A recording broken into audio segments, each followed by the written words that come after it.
bersama keluarga kecil saya menyapa Bapak Ibu semua, selamat malam, Shalom Alehem. Puji Tuhan. Sebelum kita lebih jauh datang merendahkan hati menyembah Tuhan, kita pun sudah merendahkan hati untuk mendengarkan firman Tuhan sejenak, melanjutkan studi kita atau pelajaran kita dari kitab Roma. Sekarang kita masuk di Roma pasal 6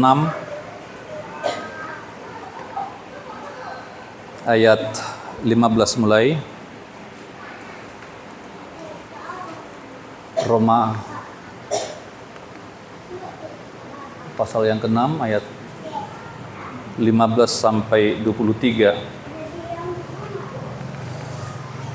Kita baca seperti biasa secara responsoria. Saya bacakan ayat yang ganjil, Bapak Ibu bacakan ayat yang genap. Roma 6 ayat 15 mulai. Jadi bagaimana? Apakah kita akan berbuat dosa karena kita tidak berada di bawah hukum Taurat, tetapi di bawah kasih karunia? Sekali-kali tidak.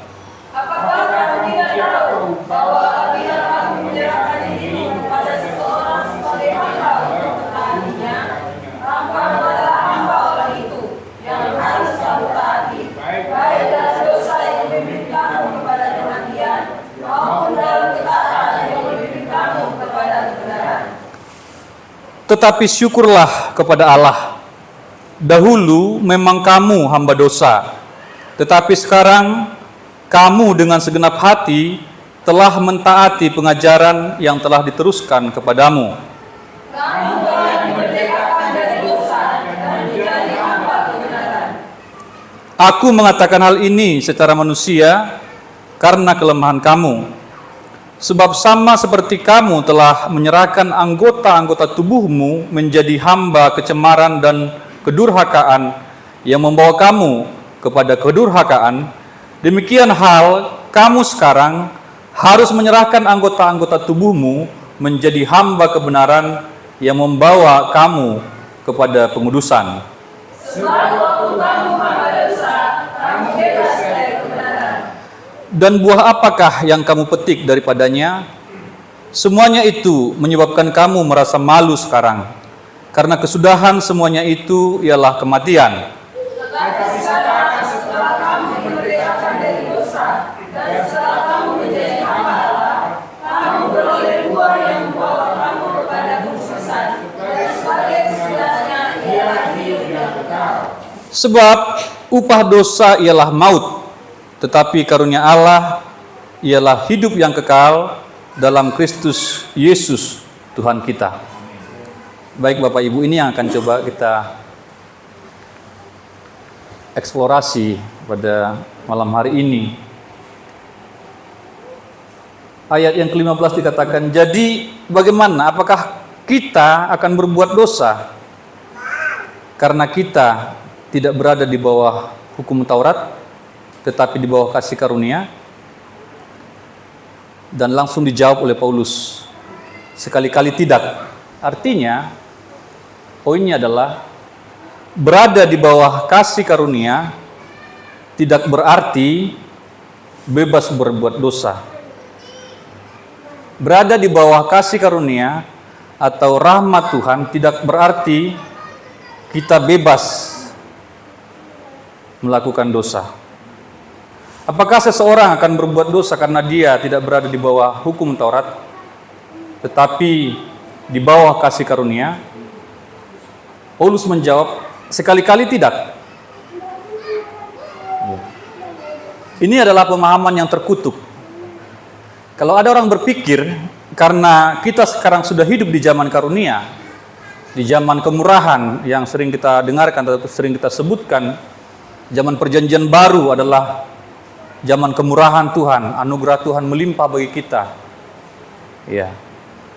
Dan kalau kita perhatikan juga di perjanjian lama, sepertinya Tuhan itu begitu pemarah ya. ketika ada dosa langsung dihukum, ketika ada kesalahan langsung dieksekusi. Ada banyak contoh-contoh yang kita lihat dalam Perjanjian Lama, bagaimana orang itu berdosa langsung dihukum oleh Tuhan. Ada satu kali seorang ibu mengambil kayu bakar pada hari Sabat. Ketahuan mengambil kayu bakar di hari Sabat, yang hari perhentian, itu langsung dieksekusi mati. Ada banyak contoh-contoh dalam Perjanjian Lama, ya, di mana Tuhan itu ketika melihat dosa langsung dieksekusi. Tapi kita lihat di dalam Perjanjian Baru, sepertinya ya saya sampaikan, Tuhan itu begitu lambat untuk marah. Itu sebabnya sering disebutkan zaman kita ini atau zaman Perjanjian Baru adalah zaman kasih karunia, zaman anugerah. Nah, seringkali ini disalahpahami. Kita sudah ada di bawah kasih karunia. Kita bukan lagi hidup di bawah hukum Taurat. Sehingga dengan pemahaman yang sempit, seakan-akan itu menjadi lisensi atau menjadi sebuah celah, ya, atau sebuah pembenaran untuk bebas berbuat dosa. Tetapi di sini dalam ayat ini kita melihat Rasul Paulus mengatakan itu adalah pemikiran yang salah. Dalam bahasa aslinya sebenarnya pengertiannya sekali-kali tidak adalah ini sebuah pemikiran yang terkutuk. Ya. Terkutuklah orang yang berpikir dan berkata seperti itu. Terkutuklah orang yang berpikir bahwa dia bebas melakukan dosa karena dia sudah berada di bawah kasih karunia. Terkutuklah orang yang berkata atau berpikir bahwa ia boleh sembarangan hidup dalam dosa karena dia sudah berada di bawah kasih karunia. Itu pemikiran yang terkutuk. Tuhan tidak pernah permisif terhadap dosa. Iya. Sikap Tuhan terhadap dosa selalu sama. Baik di Perjanjian Lama maupun di Perjanjian Baru. Tuhan selalu marah terhadap dosa. Tuhan selalu marah terhadap dosa. Kita harus selalu mengingat ini. Walaupun sekali lagi saya sampaikan, seakan-akan Tuhan itu begitu lembut di Perjanjian Baru. Ya, sepertinya orang bisa sembarangan saja atau tidak pemarah seperti di Perjanjian Lama. Ya, tapi ingat selalu bahwa sikap Tuhan terhadap dosa selalu sama. Tuhan tidak mau kita menyalahgunakan kasih karunia. Meskipun kita tidak lagi di bawah Taurat, tetapi Tuhan tidak mau kita salah memahami atau menyalahgunakan kasih Tuhan yang begitu luas, panjang sabar Tuhan yang begitu luas. Selalu kita harus ingat bahwa panjang sabar Tuhan atau kasih karunia Tuhan itu selalu membawa atau menuntun kita kepada kehidupan yang suci, kepada kehidupan yang benar. Itu yang dimaksud dari ayat yang 15 ini. Ya. Sekali lagi, Tuhan tidak mau kita berpikir bahwa kita bebas berdosa karena sudah berada di bawah kasih karunia. Berada di bawah kasih karunia tidak berarti bahwa manusia itu bebas berbuat dosa semaunya. Orang yang bertindak seperti ini atau berpikir seperti ini akan mendapatkan hukumannya. Kemudian berikutnya ayat yang ke-16. Ya, coba Desi bantu sekali lagi. Apakah kamu tidak tahu bahwa apabila kamu menyerahkan dirimu kepada seseorang sebagai hamba untuk mentaatinya, kamu adalah hamba orang itu yang harus kamu taati, baik dalam dosa yang memimpin kamu kepada kematian maupun dalam ketaatan yang memimpin kamu kepada kebenaran? Ya, saya mengambil beberapa poin dari ayat ini. Pertama, menjadi hamba berarti taat. Ya, Ini saja passwordnya seorang hamba, taat. Apa dikatakan tuannya? Iya, Tuan. Tidak pernah hamba itu punya kesempatan untuk berargumentasi atau apalagi melawan, apalagi berbeda pendapat dengan bosnya atau tuannya. Yang ada dalam hati hamba adalah taat. Menjadi hamba berarti taat. Kemudian dosa memimpin kepada kematian. Ya, dosa memimpin kepada kematian. Di ujung dosa itu, ya, kalau manusia selalu melakukan dosa, tidak berhenti dari perbuatan dosa, tidak berhenti dari kejahatannya, maka di ujung jalannya itu sudah pasti kematian. Ya. Maka ini sinkron dengan ayat yang sebelumnya tadi, bahwa kasih karunia atau di bawah kasih karunia bukan berarti kita bebas berbuat dosa, karena di ujung dari perbuatan dosa itu, di ujung sana nanti ada kematian. Kita akan melihat nanti ayat berikutnya. Di ujung dosa itu ada kematian. Dosa memimpin kepada kematian. Dan sebaliknya, dari ayat ini dikatakan bahwa ketaatan memimpin kepada kebenaran. Ketaatan yang memimpin kamu kepada kebenaran. Nah, Bapak Ibu, di sini Rasul Paulus mengingatkan para pembacanya bahwa mereka adalah budak dari orang yang kepadanya mereka menyerahkan diri. Seseorang adalah budak dari orang yang kepadanya kita menyerahkan diri. Ya. Apabila manusia menyerahkan diri kepada dosa, maka dia akan menjadi budak dosa dan hasilnya adalah kematian. Baliknya, apabila mereka menyerahkan diri untuk taat kepada Allah, maka hasilnya adalah kebenaran. Penyerahan diri tersebut sebagai proses atau kesetiaan yang terus-menerus, menyerahkan diri berkesinambungan, menyerahkan diri terus-menerus. Bapak Ibu, kalau baca Perjanjian Lama, di dalam Perjanjian Lama, jika ada yang berhutang, ya, kepada seseorang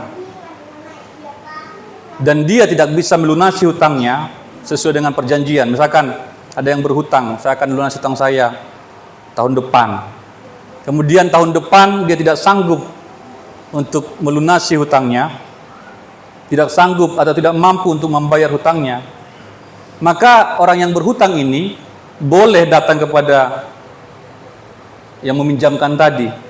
Ya, dia datang dengan kerendahan hati, datang ke rumahnya, bertemu dengan orangnya, dia berkata, "Tuan, aku mohon ampun, saya mohon ampun, saya tidak sanggup lagi, tidak mampu lagi untuk membayar hutang saya sesuai dengan apa yang saya janjikan. Sekarang jadikanlah saya menjadi hambamu, jadikanlah saya menjadi budakmu." Ini yang dimaksud menyerahkan diri kepada seseorang. Dan ketika hal itu terjadi, orang yang berhutang mengatakan seperti itu, maka biasanya dia akan dipekerjakan, disuruh mengerjakan sesuatu, mungkin disuruh di rumahnya, atau mengerjakan ladangnya, atau menjaga ternaknya. Dan sejak itu, sampai pada saat yang ditentukan, mungkin dihitung hutang sampai berapa lama dia harus bekerja supaya hutangnya itu lunas. Maka sepanjang itu, orang yang berhutang ini menjadi hamba. Karena dia telah menyerahkan diri menjadi hamba. Jadikanlah hamba, jadikanlah saya menjadi hambamu atau budakmu. Maka apapun yang dikatakan oleh tuannya, itu harus dilakukan. Karena dia telah menyerahkan diri menjadi budak atau hamba. Kembali, pada saat seperti itu yang ada hanya kata iya. Yang ada hanya taat. Kemudian kalau dalam Perjanjian Baru, Bapak Ibu, pada zaman Paulus, seorang budak atau hamba adalah seorang yang hidupnya bergantung pada orang lain. Seorang hamba adalah orang yang dikontrol atau dikendalikan oleh majikannya. Dikendalikan sepenuhnya oleh majikannya. Biasanya budak itu dibeli, ya, di pasar budak. Jadi ada pasar budak, di sana ada budak-budak yang diperjualbelikan. Ketika budak itu dibeli, maka tuan itu kembali bisa melakukan apa saja kepada budak itu. Sepenuhnya, setiap detiknya, ya, budak itu berada dalam kendali tuan yang telah membeli. Begitu terikat. Ya. Begitulah keterikatan manusia secara alami, secara natural. Ya. Keterikatan manusia secara alami bila ia berbuat dosa atau bila ia menyerahkan diri kepada dosa. Seperti budak tadi, dia terikat, dia terbelenggu. Itu dikatakan oleh Rasul Yohanes juga dalam Injil Yohanes. Orang yang melakukan dosa adalah hamba dosa. Hamba dosa, budak dosa. Terikat sepenuhnya, terbelenggu. Karena dia telah menyerahkan diri kepada dosa. Tetapi di sini Paulus juga mengingatkan bahwa karena kita telah diselamatkan oleh Kristus, kita sebenarnya telah dibebaskan dari perhambaan itu. Kita telah dilepaskan dari perbudakan dosa itu. Kita bukan lagi hamba dosa.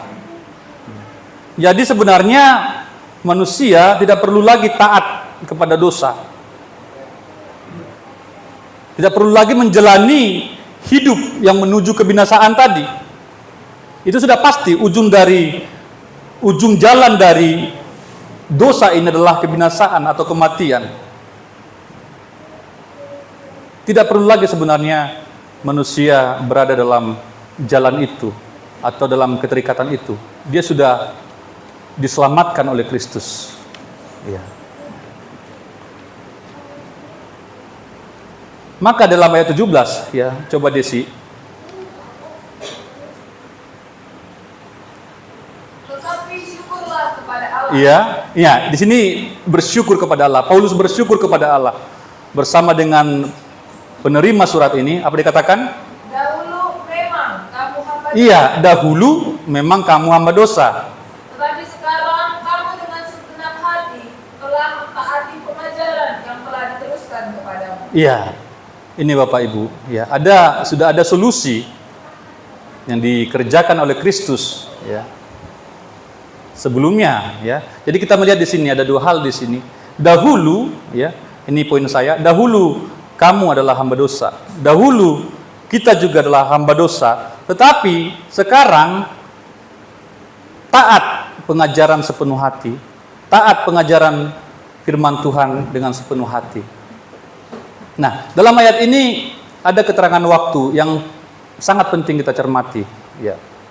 Pertama, keterangan waktu yaitu kata dahulu. Ya. Dahulu kamu hamba dosa. Dahulu kita semua hamba dosa. Dahulu kita semua adalah budak dosa. Dahulu kita semua adalah terikat kepada dosa. Kita melakukan semua keinginan dosa, semua keinginan hawa nafsu yang tidak berkenan kepada Allah. Dahulu.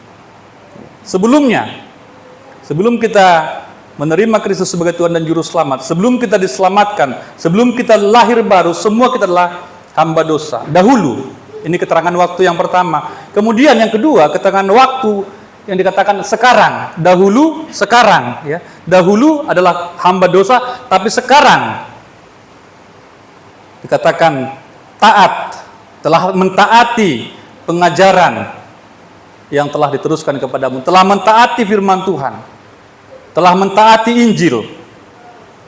Di tempat lain dikatakan oleh Paulus, kamu harus sepadan dengan Injil, berpadanan dengan Injil, mentaati Injil, mentaati firman Allah. Jadi di sini kita melihat Tuhan ingin agar kita jelas, ya, Bapak Ibu, hidup kita jelas antara dahulu dengan sekarang. Harus ada perbedaan antara kita yang dahulu dengan kita yang sekarang. Harus ada garis pemisah yang tegas sebelum kita percaya kepada Kristus dan setelah kita percaya. Bahkan saya sebutkan di sini ini merupakan sebuah kontras. Kalau dalam Alkitab ada kata tetapi, coba sekali lagi bacakan ayat itu. Iya. Dahulu memang kamu hamba dosa. Iya. Tetapi Nah, perhatikan tetapi Bapak Ibu dipisahkan oleh kata tetapi sekarang kamu dengan segenap hati iya. telah mentaati pengajaran yang telah diteruskan kepada. Iya. Tetapi ini adalah kontras Bapak Ibu. Bukan hanya berbeda tapi bertolak belakang antara dahulu dengan yang sekarang. Harus ada kontras antara hidup orang yang beriman dengan orang yang tidak beriman. Harus ada perubahan yang berkesinambungan setiap kali kita datang kepada Tuhan, setiap kali kita mendengarkan firman Tuhan, setiap kali kita beribadah semacam ini. Harus ada perbedaan. Amin Bapak Ibu? Iya. Sehingga orang tidak menuding kita, percuma aja si anu itu beribadah, percuma aja ikut Bible study, percuma aja ikut macam-macam kegiatan di gereja, dia tetap sama aja. Jangan sampai ada tudingan semacam itu. Maka memang harus ada perubahan, harus ada perbedaan. Ya, ya, saya teringat itu ya. Coba Desi, Maliaki. Bukan dibuat-buat Bapak Ibu, tapi memang bahkan Tuhan sendiri pun secara aktif akan memperlihatkan perbedaan ya. Antara orang yang beribadah dengan yang tidak beribadah dikatakan. Coba Maliaki pasal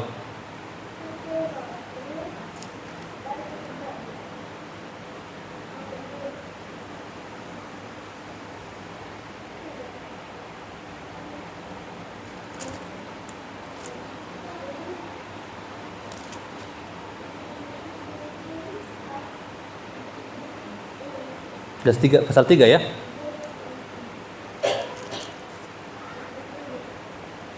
Dikatakan firman Tuhan, aku akan membuat perbedaan antara orang yang beribadah dengan yang tidak beribadah. Ada yang bisa bantu? 3 ayat 18. Iya, silakan Desi. Maka kamu akan melihat kembali Iya. perbedaan antara orang benar dan orang fasik. Amin. Amin Bapak Ibu. Iya, terus? Antara orang yang beribadah kepada Allah dan orang yang tidak beribadah kepada-Nya. Iya.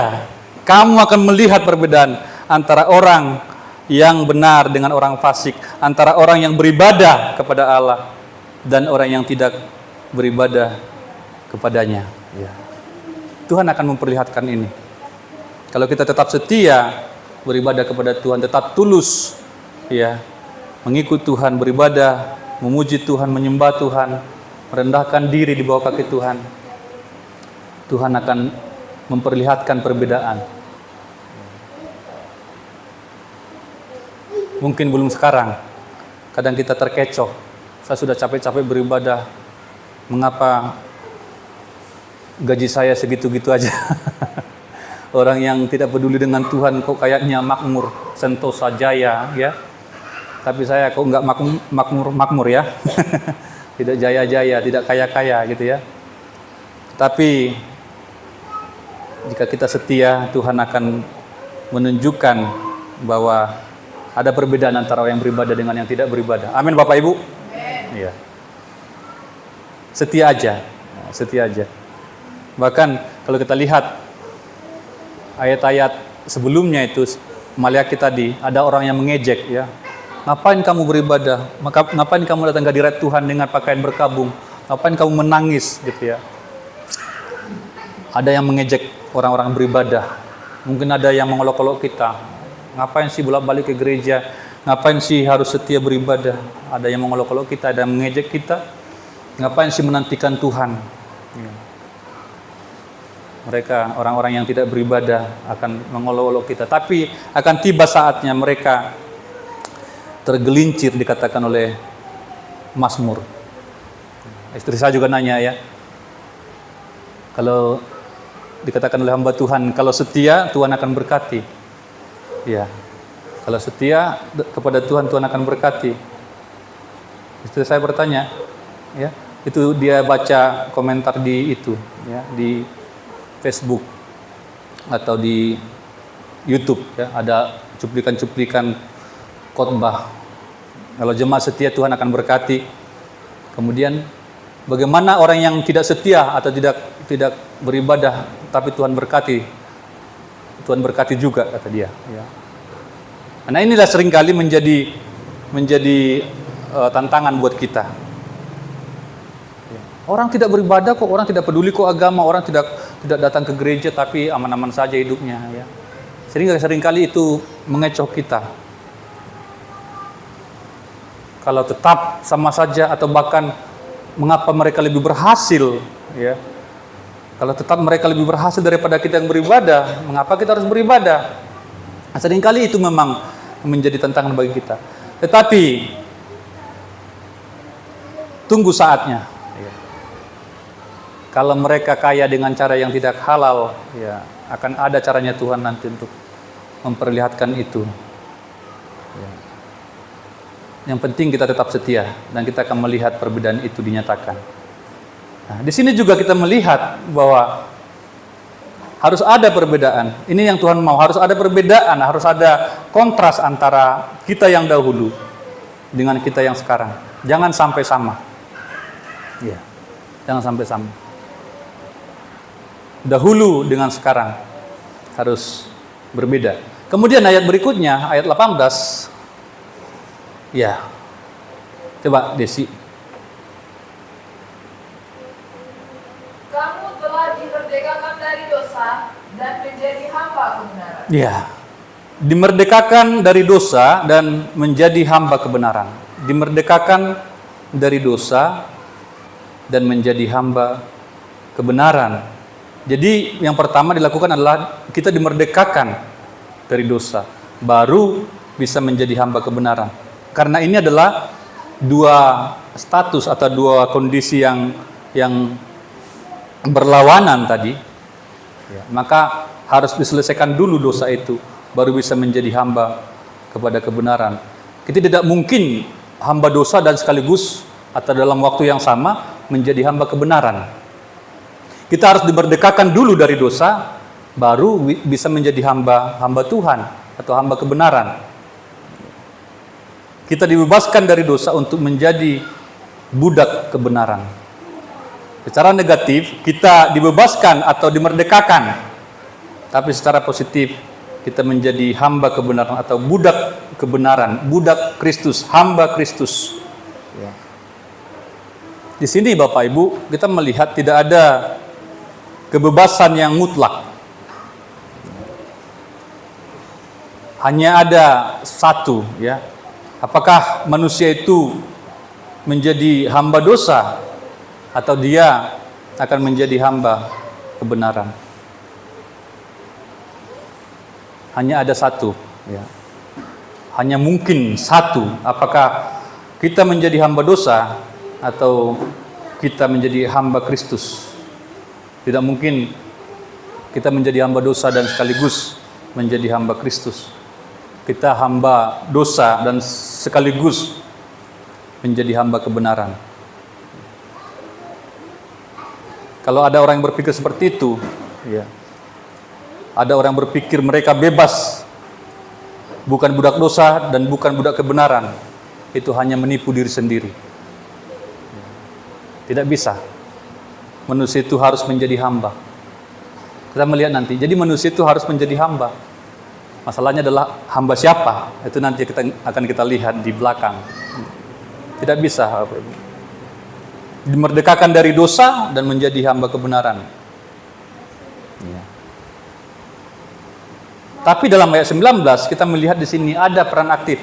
Kalau dikatakan dimerdekakan berarti manusianya pasif. Dimerdekakan berarti ada orang yang memerdekakan. Siapa yang memerdekakan kita? Kristus. Amin.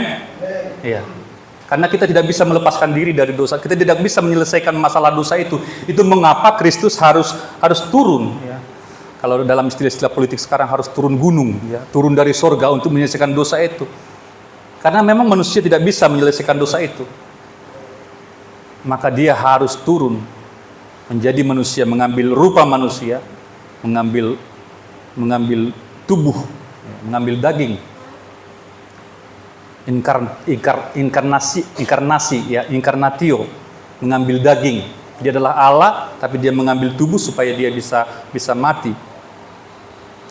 Itu yang dilakukan oleh Kristus. Maka dalam posisi itu kita dimerdekakan, kita dibebaskan dulu dari dosa itu. Karena kita tidak bisa bebas sendiri dari dosa itu. Sudah ribuan tahun manusia sejak kejatuhan Adam dan Hawa, ribuan tahun manusia berdosa.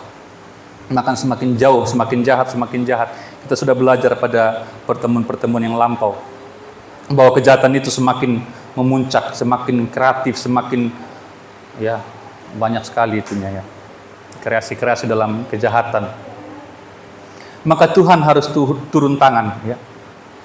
Yesus harus turun ke bumi untuk menyelesaikan masalah dosa ini, dan yang dikerjakan adalah memerdekakan kita, membebaskan kita dari belenggu dosa. Tetapi ayat 19, coba Desi ya. Aku mengatakan hal ini secara manusia karena kelemahan kami. Iya, manusia lemah.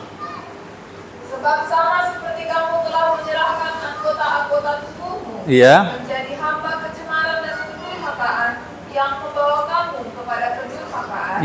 Demikian hal kamu sekarang harus menyerahkan anggota-anggota tubuhmu menjadi hamba kebenaran yang membawa kamu kepada pengudusan. Iya, perhatikan Bapak Ibu.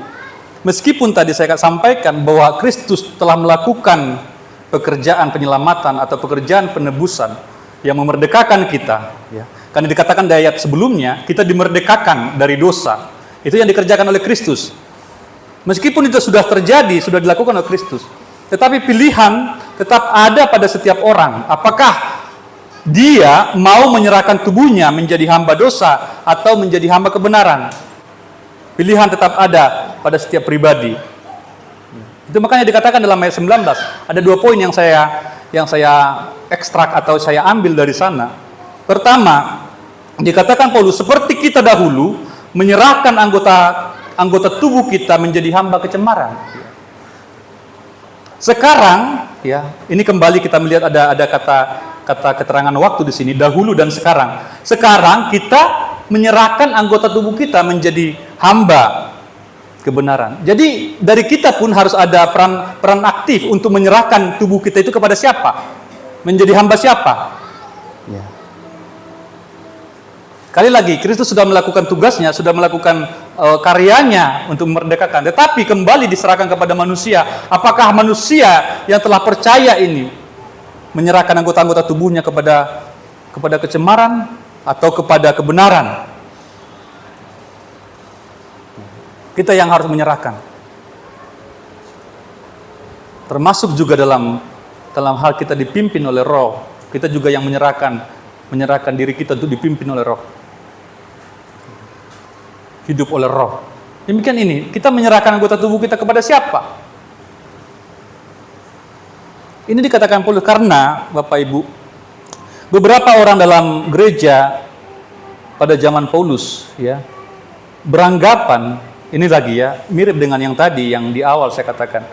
Mereka beranggapan bahwa karena kasih karunia telah mengampuni dosa, maka orang Kristen tidak perlu lagi waspada dan melawan dosa.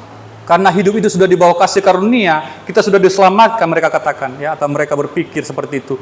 Maka tidak perlu lagi kita waspada terhadap dosa, tidak perlu lagi melawan dosa. Nah, untuk menjawab ini, Paulus menerangkan, ya, Paulus menjelaskan di sini bahwa setiap orang percaya harus terus-menerus, ya, menegaskan ulang dan melaksanakan keputusannya untuk melawan dosa dan mengikut Kristus. Harus terus-menerus menyerahkan diri kepada kebenaran, menyerahkan diri kepada Kristus. Setelah menerima Kristus, orang percaya harus terus memilih siapa yang akan dilayaninya. Karena dosa itu masih seringkali mengintai kita, mengintip kita, kapan kita lengah, kapan kita lalai, maka akan cepat-cepat kita dibawa lagi. Itu sebabnya seringkali kita jatuh di hal-hal yang sama. Ya, karena ya kita masih dalam daging Bapak Ibu. Tubuh kita masih tubuh yang lama, meskipun kita sudah menerima Kristus, tapi tubuh kita ini sudah tubuh berdosa.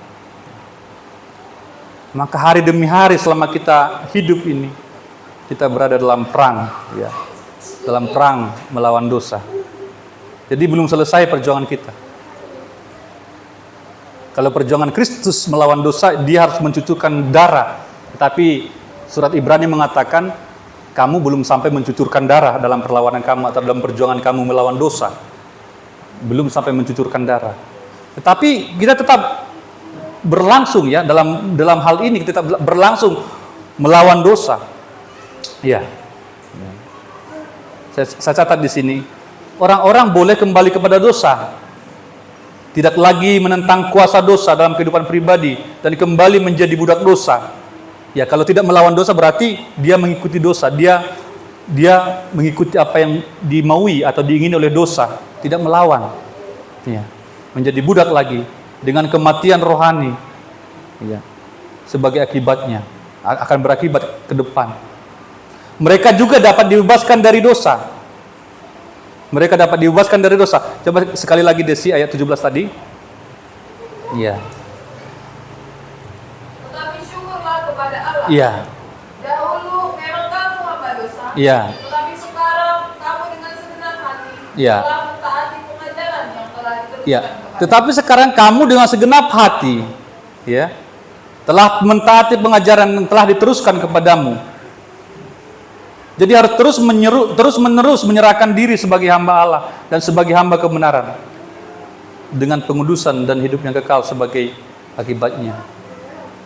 Ya, Kristus sudah menyelamatkan kita, tetapi kita harus tetap menyerahkan diri kepada Kristus hari demi hari, waktu demi waktu. Ketika dosa mengancam atau menggoda kita, ya, kita harus dengan sadar melawan. Ada lagi ya, di sisi yang lain, membenarkan diri dengan mengatakan, iya kita kan manusia yang lemah, maka kita adalah wajar-wajar saja kalau kita jatuh.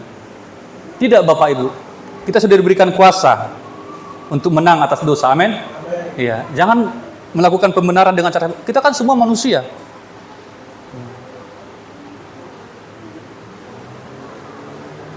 Sudah melakukan dosa yang sangat fatal pun dia masih melakukan pembenaran dengan cara seperti itu.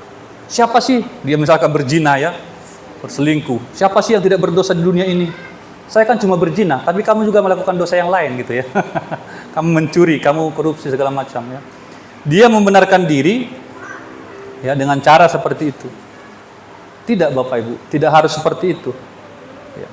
Tuhan Kristus sudah mati bagi kita dan kita diberikan kuasa mengalahkan keinginan kita. Kita diberikan kemampuan untuk mengikut pimpinan Roh Kudus. Kita diberikan kemampuan untuk menyerahkan anggota tubuh kita menjadi hamba kebenaran. Itu di bawah kontrol kita. Kepada siapa kita menyerahkan hidup ini? Kepada siapa kita menyerahkan anggota-anggota tubuh kita ini? Jadi jangan membenarkan diri dengan berkata seperti itu.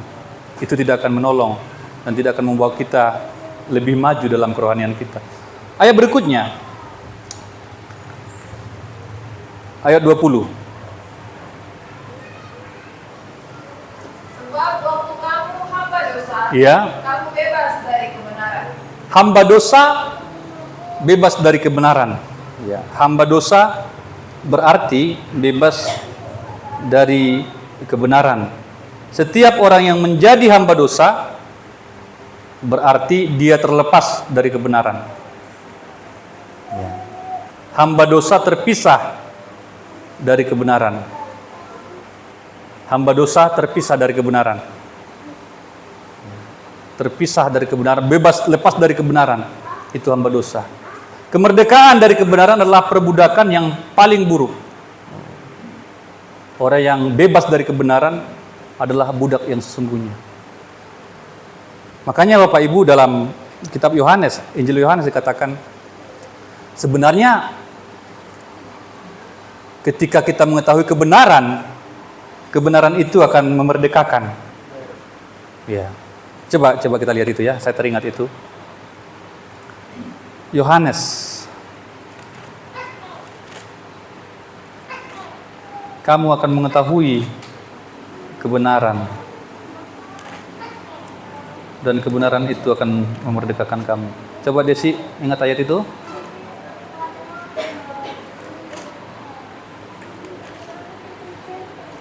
Injil Yohanes.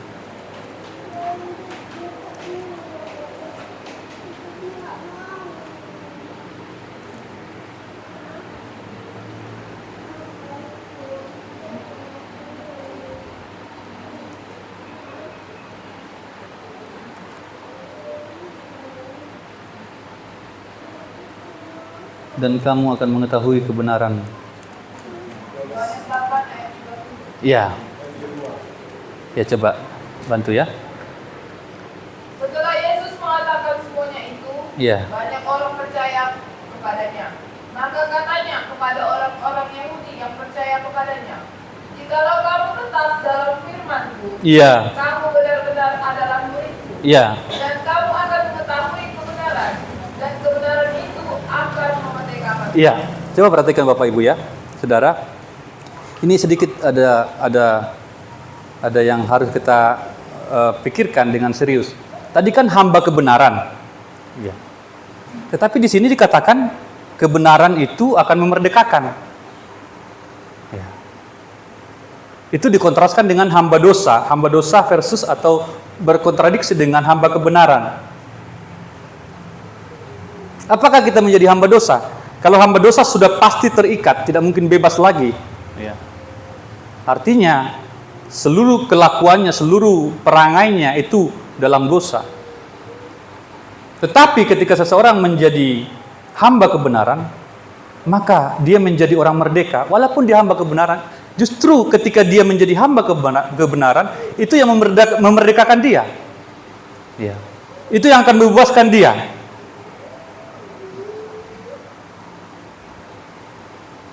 Saudara ingat ketika Allah menciptakan manusia pertama kali di Taman Eden.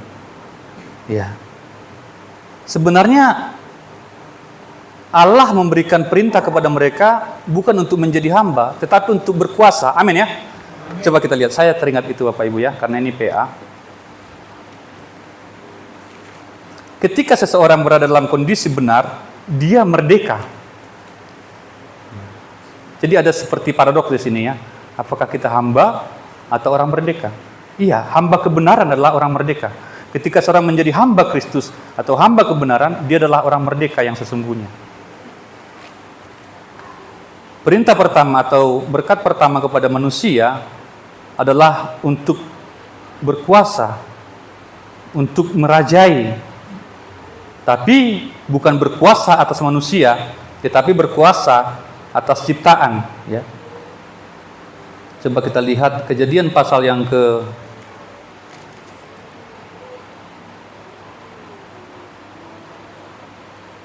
sebenarnya di pasal 1 pun sudah ada ya. Coba Desi 26 coba dari 26 ya. Kejadian 1:26. Iya. Berfirmanlah Allah, baiklah kita menjadikan manusia menurut gambar dan rupa kita, supaya mereka berkuasa atas ikan-ikan di laut, dan burung-burung di udara, dan atas ternak, dan atas seluruh bumi, dan atas segala binatang melata yang merayap di bumi. Terus? Maka Allah menciptakan manusia itu menurut gambarnya. Menurut gambar Allah diciptakannya dia, laki-laki dan perempuan diciptakannya mereka. Terus? Allah memberkati mereka. Lalu Allah berfirman kepada mereka, beranak cuculah dan bertambah banyak, penuhilah bumi dan taklukkanlah. Ini taklukan ini adalah pekerjaan penakluk ya, pekerjaan raja. Terus? Berkuasalah atas ikan-ikan di laut. Berkuasalah. Terus? Dan burung-burung di udara dan atas segala binatang yang merayap di bumi. Iya, ini Bapak Ibu ya. Jadi pada mulanya manusia itu diciptakan ya untuk berkuasa, bukan untuk menjadi budak. Amin Bapak Ibu. Iya. Ini sebelum manusia jatuh, kita boleh melihat nanti membaca seterusnya itu, diulang lagi itu supaya manusia itu berkuasa. Ya. berkuasa atas ciptaan Allah. Jadi Allah menempatkan manusia di bumi untuk berkuasa. Untuk berkuasa. Jadi ketika manusia berada dalam posisi benar, dia sebenarnya punya wibawa, punya otoritas. Ya. Ini dapat kita perhatikan juga, ya. Ketika seorang berada dalam posisi yang benar, dia punya otoritas, dia punya integritas untuk berkuasa. Ya. Perkataannya berkuasa, ya. Tindakannya berkuasa. Ketika dia dalam posisi benar. Dan ini pun terjadi dalam pengalaman kita. Ketika kita berada dalam posisi benar, kita yakin, kita percaya diri, amin ya.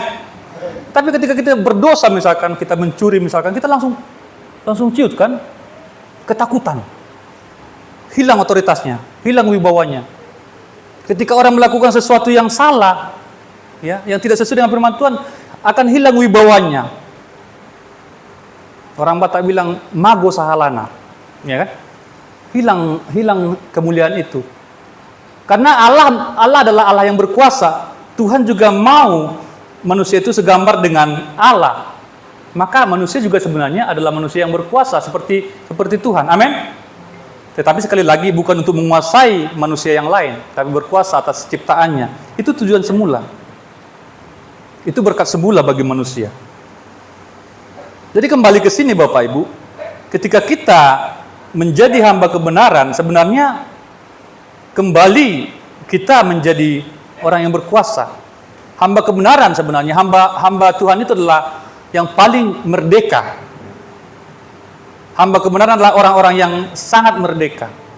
Kita sudah baca tadi, ya, dalam Yohanes pasal 8 tadi. Dan kamu akan mengetahui, dan kamu akan mengenal kebenaran, dan kebenaran itu akan memerdekakan kamu. Will set you free. Ya. Kebenaran itu akan memerdekakan. Ya.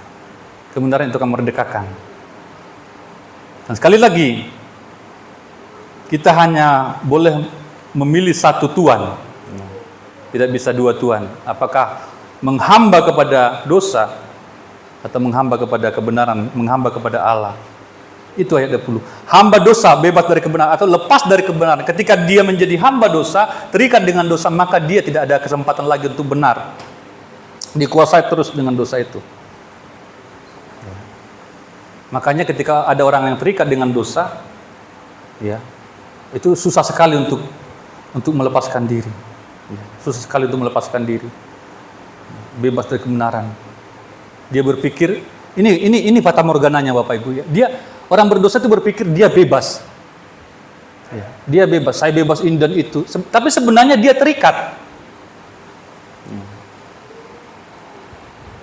Orang berdosa itu adalah orang-orang yang terikat dan sangat menyakitkan. Apalagi ketika dia sudah berada dalam sebuah, ya contohnya kecanduan lah, hal-hal yang tidak benar, ya kecanduan dalam narkoba, kecanduan dalam alkohol, kecanduan dalam seks, kecanduan itu akan mengikat dia dan itu susah sekali untuk lepas.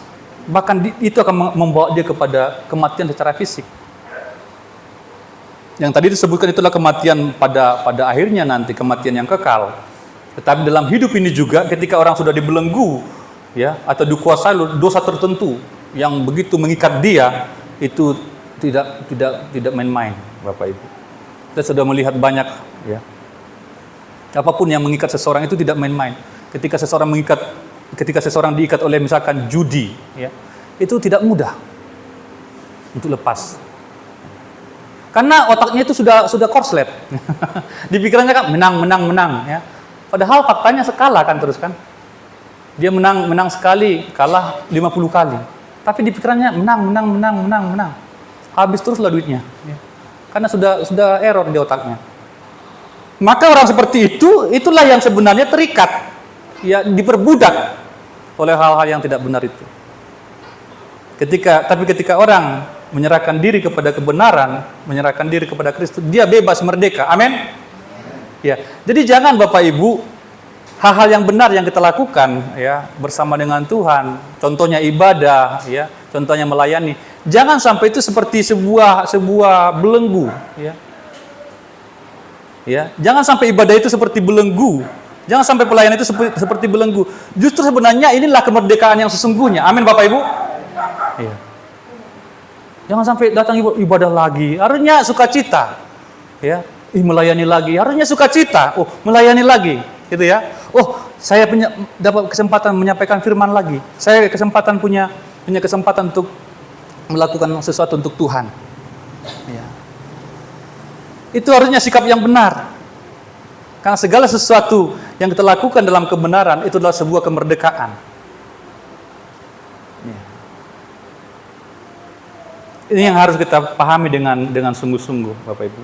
Jangan sampai ada orang ya merasa terbelenggu oleh kebenaran. Ya.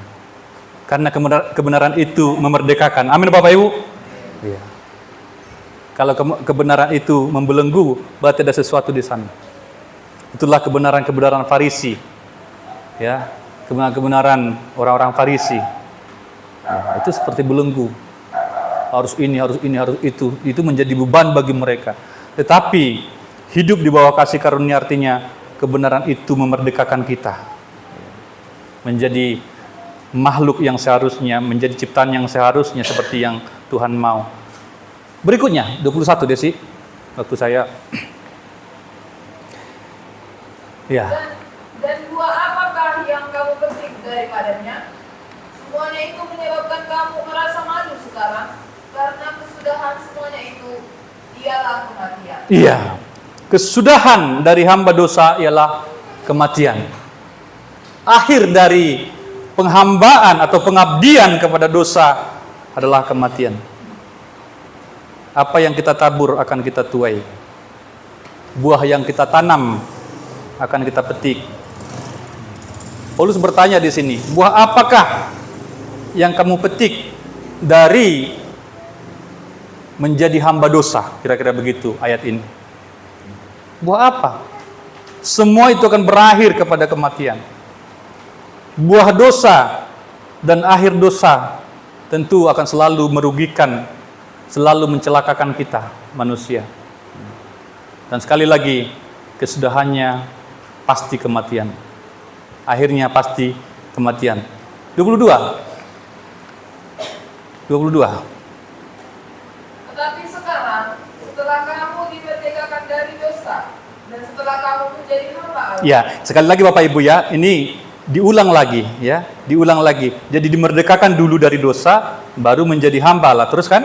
Kamu beroleh buah yang membawa kamu kepada pengudusan, dan sebagai kesudahannya ialah hidup yang kekal. Ya, ini sebaliknya dari ayat yang 21 tadi. Dimerdekakan dari dosa, menjadi hamba Allah. Ketika menjadi hamba Allah, itu akan membawa kita kepada pengudusan demi pengudusan ya. Pengudusan yang progresif, progressive sanctification, pengudusan secara progresif. Ya, dimerdekakan dari dosa menjadi hamba Allah, membawa kepada kepengudusan demi pengudusan, dan kesudahannya adalah hidup yang kekal. Tetapi akhir dari dosa tadi kita sudah lihat adalah kematian. Namun kesudahan dari hidup menjadi hamba Allah atau hamba kebenaran itu menjadi kudus, dan pada saatnya kesudahannya nanti adalah hidup yang kekal. 23 terakhir. Sebab upah dosa ialah maut. Iya. Tetapi karunia Allah ialah hidup yang kekal dalam Kristus Yesus Tuhan kita. Upah dosa ialah maut. Ya, sekali lagi tegaskan, ini berulang kali ditegaskan oleh Paulus. Upah dosa adalah maut, supaya manusia itu atau pendengar atau pembaca ini begitu paham, begitu tertancap di pikirannya. Dosa itu maut, dosa itu kematian. Ya, dosa itu akan berakhir pada kebinasaan. Bolak-balik diulang oleh Paulus dalam perikop ini. Ya. Upah dosa adalah maut, tetapi kasih karunia Allah ialah hidup yang kekal. Hidup yang kekal. Saya coba buat cat di sini atau bagan di sini ya, supaya kita bisa melihat secara utuh. Masih nampak nggak Bapak Ibu? Masih kelihatan nggak ya? Jadi jelas ya, dahulu ya hamba dosa, dahulu hamba dosa, dan sekarang hamba kebenaran. Itu ada ayat-ayatnya, saya catat di dalam kurung itu ya. Sekarang menjadi hamba kebenaran atau disebut menjadi hamba Allah. Dan prosesnya untuk menjadi hamba kebenaran, menjadi hamba Allah, manusia itu harus dimerdekakan Karena manusia itu tidak bisa memerdekakan diri sendiri, tidak bisa menyelamatkan diri sendiri. Maka Kristus harus turun untuk memerdekakan, itu ayat 18. Kemudian manusia itu ketika sudah diselamatkan, ketika kita sudah percaya, kita tetap juga harus secara aktif menyerahkan diri. Ya, menyerahkan diri, menyerahkan anggota-anggota tubuh kita tadi dalam ayat sebelumnya kepada kebenaran, ya. Dan hasil akhirnya adalah pengudusan. Ini hasil di bumi ini pengudusan demi pengudusan, dan pada akhirnya nanti hasilnya adalah hidup kekal. Tetapi kolom yang kedua itu, ketika manusia itu menjadi hamba dosa, ya, dan Tuhan telah mati, Kristus telah mati, namun dia masih menjadi hamba kecemaran sekarang, ya. Dia sudah tahu Injil, dia sudah tahu Alkitab, dia sudah tahu firman Tuhan, dia sudah beribadah, tetapi masih dengan sengaja menyerahkan diri menjadi hamba kecemaran, menjadi hamba kedurhakaan untuk sekarang ini. Setelah dia tahu firman Tuhan, setelah dia percaya, tapi dia tetap menyerahkan diri kepada kecemaran, ya. Ini yang kedua ini, ya. Hamba dosa, tapi sekarang masih hamba kecemaran, hamba kedurhakaan, ya, dengan menyerahkan diri tadi. Maka nanti akhirnya adalah maut, ya, dan kematian kekal. Ya. Ya. Jadi tidak cukup kita tahu bahwa Kristus telah datang ke dunia dan mati 2000 tahun yang lalu, dan dia datang untuk menyelamatkan. Kita pun harus secara aktif menyerahkan diri setiap saat menjadi hamba kebenaran, menjadi hamba Allah. Amin, Bapak Ibu. Iya. Jadi predikat kita sekali lagi tidak berubah. Predikat kita tidak berubah ketika kita diselamatkan. Predikat kita tetap hamba. Yang berubah adalah Tuhan kita. Yang berubah adalah Tuhan kita. Sebelum diselamatkan kita adalah Tuhan kita adalah dosa, ya. Tapi setelah diselamatkan, Tuhan kita adalah kebenaran atau Kristus atau Allah sendiri. Kita tetap hamba, Tuhan kita yang berubah. Tetapi saya ingatkan kembali, ketika kita menjadi hamba kebenaran, sebenarnya itulah kemerdekaan yang sesungguhnya. Jadi kemerdekaan yang sesungguhnya bukan, ini seringkali salah paham Bapak Ibu, ya, dan teman-teman. Seringkali manusia, ya, atau orang dunia ini mendefinisikan kemerdekaan atau kebebasan itu melakukan apapun yang dia mau. Itu bukan kemerdekaan. Kemerdekaan yang sesungguhnya adalah kita bisa melakukan apa yang seharusnya kita lakukan. Apa yang benar, apa yang suci, apa yang berkenan kepada Tuhan, dan apa yang baik. Itu kemerdekaan yang sesungguhnya. Amin, Bapak Ibu? Ya. Kalau melakukan segala sesuatunya sesuka hati, itu bukan kemerdekaan. Justru itulah perbudakan. Ya. Bapak Ibu pasti ingat kisah dari anak yang hilang. Saya juga bingung, ya, kenapa disebut anak yang hilang, yang di Lukas. Sebenarnya kan dia yang keluar dari rumah, dia meminta harta warisannya padahal orang tuanya belum meninggal. Betapa kurang ajarnya anak semacam ini, ya. Orang tuanya belum meninggal sudah minta harta warisan. Ya, mengapa dia lakukan itu? Karena dia merasa di rumah itu dia tidak bebas. Mungkin banyak aturan di rumah, dia tidak bebas, sehingga dia meminta harta warisannya supaya dia pergi keluar, supaya dia mencari kebebasannya, supaya dia bisa memuaskan segala sesuatu yang diinginkan hatinya. Dia mengambil harta warisannya, dan ayahnya itu memberikan harta warisannya. Inilah pikiran yang salah, ya, yang berpikir bahwa di luar rumah itu adalah kebebasan. Tidak lagi ada yang mengganggu saya, tidak ada lagi orang tua yang membangunin saya, tidak ada lagi orang tua yang menanya apakah kamu sudah makan apa belum, tidak ada lagi orang tua yang bertanya-tanya tentang saya. Saya akan bebas dalam luas, ya, dengan uang saya. Itulah pikiran manusia yang picik. Tapi apa yang terjadi dengan anak itu? Ketika dia mengambil uang itu keluar dari rumah, dalam beberapa saat saja uangnya semua sudah habis, ya. Karena dia gunakan dengan cara yang tidak benar atas nama kebebasan. Dia bebas melakukan apa saja, dia bebas untuk membeli wanita-wanita, ya, bebas foya-foya. Dalam waktu yang singkat dia jatuh, ya, jatuh miskin, uangnya tidak ada lagi. Sampai terakhir dia harus menjadi seorang budak, ya, menjaga ternak babi. Dan saking laparnya, dia mau makan dari makanan babi itu. Dan pemiliknya atau tuannya pun tidak mengizinkan dia makan makanan babi. Itulah akhir dari kehidupan yang meminta kebebasan. yang tidak sejati. Kebebasan yang didambakan oleh dunia adalah sebuah kebebasan yang semaunya, tanpa tanggung jawab. Itu yang membuat dunia hancur. Tetapi kebebasan yang sesungguhnya adalah ketika kita menyerahkan diri, menyerahkan tubuh kita menjadi hamba kebenaran. Maka itulah bebas yang sesungguhnya. Jangan ada yang menuntut kebebasan yang lebih daripada yang Tuhan mau. Justru dalam kebenaranlah kita sesungguhnya menjadi orang-orang merdeka. Amin Bapak Ibu. Ya, saya tutup di sini untuk mengakhiri pertemuan kita sebelum kita menyembah. Ya, kita baca bersama-sama ya, supaya kita jelas apa kita dahulu dan apa kita sekarang. Bagaimana kita dahulu dan bagaimana kita sekarang, supaya tertancap di hati kita pada malam hari ini. Kita baca bersama-sama kalimat terakhir saya. 1, 2, 3. Dahulu saya hamba dosa. Iya. Tapi sekarang saya hamba kebenaran. Sekali lagi ya, saya ikut supaya sama-sama. 1, 2, 3. Dahulu saya hamba dosa, tetapi sekarang saya hamba kebenaran. Ini firman Tuhan bagi kita. Ya, kita hayati menjadi hamba Tuhan, menjadi hamba Kristus. Ketika saya berkata hamba Tuhan, hamba Kristus, hamba kebenaran, bukan, saya tidak bermaksud untuk mengatakan menjadi pendeta. Ya, semua kita adalah hamba Kristus. Amin. Semua kita adalah hamba kebenaran. Ya. Baik jemaat, kaum muda remaja, semua kita pengikut Kristus adalah hamba kebenaran. Ya, inilah perbedaan antara dulu dengan sekarang. Ini firman Tuhan bagi kita untuk membawa kita pada penyembahan sebentar. Kita berdoa sejenak. Terima kasih Bapa buat firman-Mu.